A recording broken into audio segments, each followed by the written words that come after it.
We've been kicking around microcredit in this country for about 20 years, mostly copied on your ideas and the good folks at Axion. Based on your knowledge, would you say that there's anything particularly either easier or harder about doing microcredit in the United States than where you grew your first programs? I would say it's harder here, not because of any difference in people, it's because of the legal restrictions, because welfare laws. You immediately confront the welfare wall. You cannot penetrate to the welfare wall. It's a funny kind of interpretation of welfare law that if you earn $1 and if you are on welfare, you have to report it to the welfare authority so that they can deduct it from your check. It's very funny. It doesn't make sense. The reverse would have made sense to me. I would have said, if you make $1, the government will match you with $1.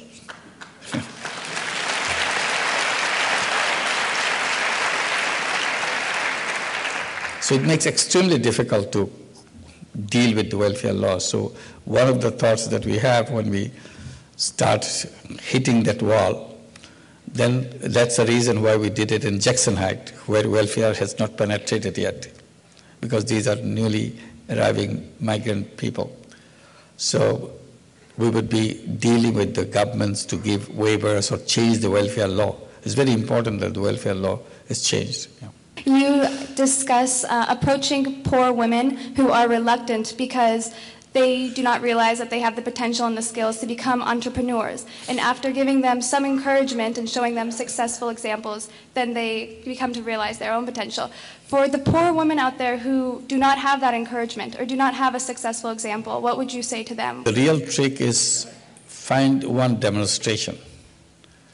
You cannot change their mind right away. The fears around them accumulated for hundreds of years. So all of a sudden you cannot expect that the old fears will disappear. But if you can create one example, a desperate woman out of desperation breaking that fear and taking the money, and if she becomes successful, that yes, she is doing it the right way, then everybody else becomes curious. How did she do it? I can do better than her.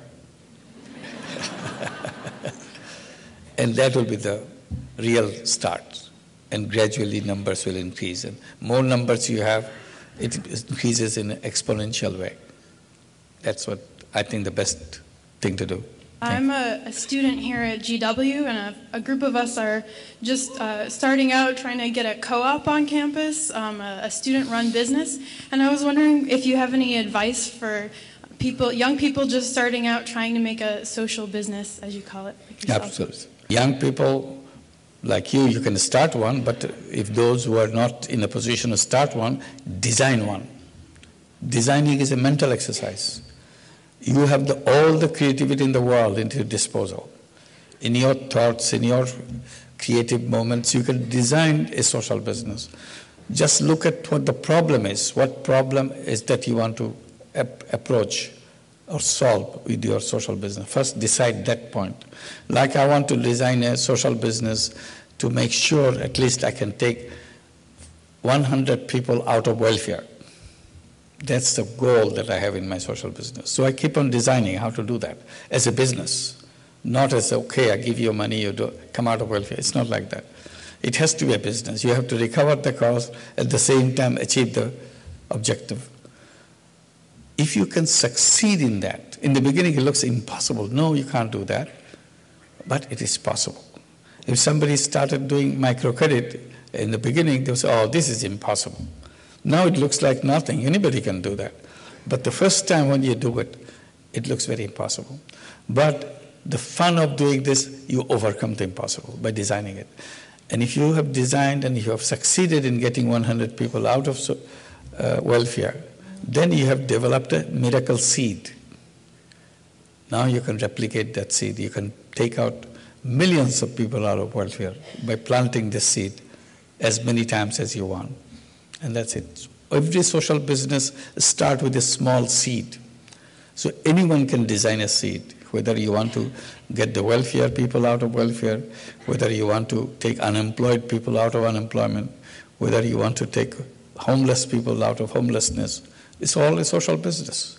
You can design it. Your first round may not be as perfect as you wish, but the second round it becomes a beautiful project, beautiful seed. And you say, now anybody can take it, I'm ready to give it.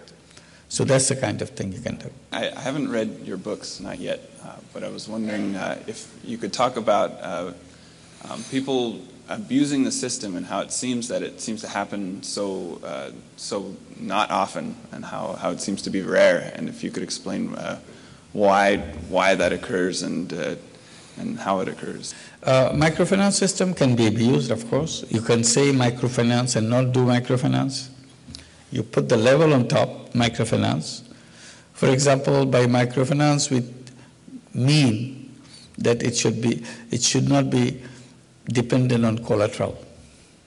There are many programs called microfinance, but very much based on collateral. So this is one misrepresentation, abuse of the concept. Microfinance is done for the poorest people, particularly women. And there are many microfinance programs has nothing to do with poverty at all. They are way above and call themselves microfinance. There are many microfinance programs which not only take collateral, also bring in other restrictions into it, and still called microfinance. There are microfinance programs who charge exorbitant interest rate, almost at the level of the interest rate charged by loan sharks, but they still call themselves microfinance. So for us, microfinance means loans going to poorest people, particularly poor women, given for income-generating activity.